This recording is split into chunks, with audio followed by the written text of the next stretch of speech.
ఇక్కడ ఒక రైతన్న ఉన్నాడు. ఆ రైతన్ననే అసలు ఏం జరిగింది, ఏం జరుగుతున్నది తెలంగాణలో అని తెలుసుకుందాము. అన్న నమస్తే, ఏం పేరు? పరశురాము. ఎన్ని ఎకరాలు ఉన్నది? నాకు 2 ఎకరాల పొలం ఉన్నది. 2 ఎకరాల పొలం ఉంటే మొన్ననే కొత్తగా వేసిన బోరు 600 ఫీట్ల బోర్ వేసిన. 600 ఫీట్ల బోర్ వేస్తే అప్పుడు ఫుల్ పోసింది. పోస్తే అయితే నేను ఏం చేసి పోతా చెప్పి నాటేసుకున్నా.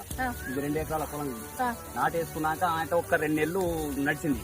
వరి చేను మంచిగా పొట్టకొచ్చిన టైంలో ఆయన బోర్ ఎత్తేసింది. బోర్ ఎత్తేసినాక ఆయన ఎవరైనా పక్కపడి అడుగుదాం అంటే ఇక్కడ కూడా నీళ్ళు లేవు, అందరికీ ఎండుకున్నాయి కాబట్టి నాలుగు కూడా ఎండిపోయింది. ఇప్పుడు 3 లక్షల పెట్టుబడి పెడితే పంట కూడా చేతికి రాకుండా అయిపోయింది, అప్లపాల అయిపోయినా.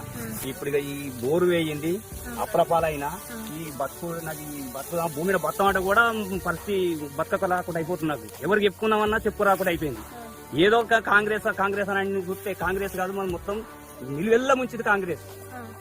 ఇవాళ కేసీఆర్ ఉన్నప్పుడు అన్నా జర కొంచెం ఈ టైంలో గొర్రెల పడి నీళ్ళు పోతుంటే ఎప్పుడన్నా కేసీఆర్ ఉన్నప్పుడు ఎప్పుడన్నా ఇట్లా గొర్రెలకు మేతకి ఇచ్చిరా పంట? ఇయ్యలే మేడం, ఇంతవరకు మేము గొర్రెలు మా కేసీఆర్ ఉన్న పరిపాలనప్పుడు ఒక దొయ్య ఎండిపోలేదు, మేము గొర్రెల మేపలేదు. ఇదే సంవత్సరం కొత్త మళ్ళీ 9 సంవత్సరాల తర్వాత మార్పు అని ఈ పరిస్థితి.